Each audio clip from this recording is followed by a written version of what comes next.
Hi hello నమస్తే welcome to sauce TV. నేను మీ వినీత్. ఈరోజు icon star Allu Arjun birthday సందర్భంగా పుష్ప గాడి రూలు టీజర్ అయితే రిలీజ్ చేశారనమాట. ఆల్రెడీ లాస్ట్ బర్త్డేకి గంగమ్మ గెటప్లు అయితే మనకు పోస్టర్ అయితే రిలీజ్ చేశారు. అదేవిధంగా ఈ బర్త్డేకి అయితే ఆ గంగమ్మ తల్లి పోస్టర్ ఏవైతే ఉందో అదే వీడియోని టీజర్ రూపంలో మనకైతే ప్రజెంట్ చేశారనమాట. అది చూస్తున్నంతసేపు గూస్ బంప్స్ అయితే మామూలుగా రాలేదు. ఇంతకీ ఆ టీజర్లో ఏమేమి డీటెయిల్స్ ఉన్నాయి, అలాగే ఆ టీజర్ నాకు ఎలా అనిపించిందో ఈరోజు వీడియోలో మీకు షేర్ చేస్తాను. Let's watch it.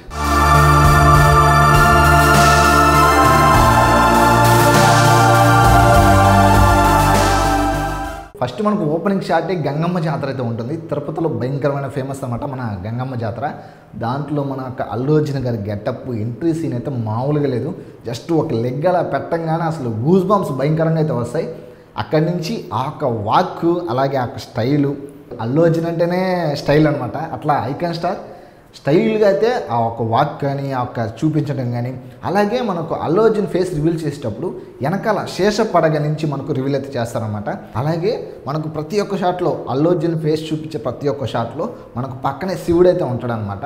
మీరు ఆ యొక్క సినిమాటోగ్రఫీ, ఆ యొక్క డీటెయిల్ని అయితే చాలా బాగా అయితే తీసుకోవచ్చు మన యొక్క సినిమాటోగ్రాఫర్ అనమాట. అలాగే స్లో మోషన్లో లో యాంగిల్ నుంచి మన అల్లు అర్జున్ వాక్ అయితే చూపిస్తారు. ఆ బ్యాక్గ్రౌండ్లో ఆ మొత్తం లైటింగ్, ఆ బ్యాక్గ్రౌండ్లో ఆ టపాసులు పేలుతూ మనకు అల్లు అర్జున్ వాక్ అయితే మాస్కే మాస్ అనమాట. అంత బాగా అయితే ఉంది. లాస్ట్లో ఏంట్రా ఒక్క డైలాగ్ లేదు, జస్ట్ వాకింగ్ కోసం ఈ యొక్క టేజర్ అనుకునే లేపు ఒక చిన్న 2 షార్ట్స్ అయితే ఉంటాయన్నమాట. గూస్ బాంబ్స్ అయితే వస్తాయి. ఫైట్ సీన్స్ 2 షార్ట్, ఆ యొక్క ఎక్స్ప్రెషన్స్, వాళ్ళని కొట్టడం, ఆ యొక్క స్టైల్, వాళ్ళని ఇట్లా అని మళ్ళీ దీన్ని హ్యాండ్ని ఇలా అంటాడనమాట. ఆ యొక్క స్టైల్ కానీ సుకుమార్ అయితే సూపర్గా అయితే డిజైన్ చేశాడు. అక్కడ డైరెక్షన్ కానీ, లైటింగ్ కానీ, కెమెరా యాంగిల్స్ కానీ, సినిమాటోగ్రఫీ కానీ అవన్నీ నెక్స్ట్ లెవెల్ అయితే ఉన్నాయి. ఏ మాటకి ఆ మాట చెప్పాలి భయ్య, దేవిశ్రీ ప్రసాద్ ఈజ్ బ్యాక్ అని అయితే చెప్పొచ్చు. బ్యాక్గ్రౌండ్ మ్యూజిక్ ఉంటుంది అల్లు అర్జున్ వాక్ చేసేటప్పుడు నెక్స్ట్ లెవెల్. అసలు హెడ్ ఫోన్స్ పెట్టుకున్నా కానీ మీరు టేజర్ కానీ చూస్తే అసలు మీరు థియేటర్లో ఏంటి అసలు కూర్చోరు సీట్లో నుంచి, అంత బాగుంది. ఆ యొక్క బ్యాక్గ్రౌండ్ మ్యూజిక్ కానీ, ఆ యొక్క కలర్ గ్రేడింగ్ కానీ, ఆ యొక్క కెమెరా యాంగిల్స్ కానీ ఓవరాల్గా సూపర్గా. ఒక మాటలో చెప్పాలంటే టేజర్ అయితే అదిరిపోయింది అయితే చెప్పాలి. కానీ నాకు అనిపించే చిన్న డిసప్పాయింటింగ్ మటుకు ఒక డైలాగ్ కానీ ఇంకేదన్నా పెట్టుంటే ఇంకా కొంచెం ఆడియన్స్కి ఇంకా కొంచెం బూస్టప్ లాగా అయితే వచ్చేది. మనకు సినిమా రిలీజింగ్ అయితే August 15th వరల్డ్ వైడ్గా అయితే రిలీజ్ అవబోతుంది.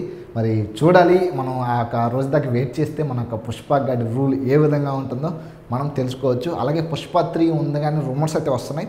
అది ఎంతవరకు నిజమో తెలియదు. మనం పుష్ప 2 సినిమా చూశాక మనకైతే అర్థమవుతుంది. అలాగే ఆ టైటిల్స్ రివీల్స్ అప్పుడు మనకు ఎర్రచందనం స్మగ్లర్గా మనకు పుష్ప అయితే ఉన్నాడు. కానీ దీంట్లో మనకు గోల్డ్ కలర్ అయితే, అంటే లాస్ట్ ఎర్రచందనం నుంచి గోల్డ్ స్మగ్లర్గా ఏమన్నా మారేరేమో మరి చూడాలి. సినిమా మరి మనకు సుకుమార్ ఏ విధంగా రాశాడో మనకైతే తెలియదు.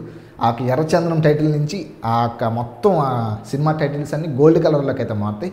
మరి చూడాలి, గోల్డ్ స్మగ్లింగ్ మన KGF లాగా గోల్డ్ స్మగ్లింగ్ చేస్తున్నాడో మరి ఎర్రచందనం నుంచి మారాడో మనం చూడాలి. ఈ యొక్క టీజర్ చూశాక మీకేమనిపించిందో మీ యొక్క అభిప్రాయాన్ని కింద కామెంట్ సెక్షన్లో కామెంట్ చేయండి. అలాగే ఇలాంటి మరిన్ని వీడియోస్ కోసం మాకు సాస్ టీవీని సబ్స్క్రైబ్ చేసుకొని మీ యొక్క ఫ్రెండ్స్ అండ్ ఫ్యామిలీ మెంబర్స్తో షేర్ చేయండి. Thanks for watching. Keep smiling. Signing of.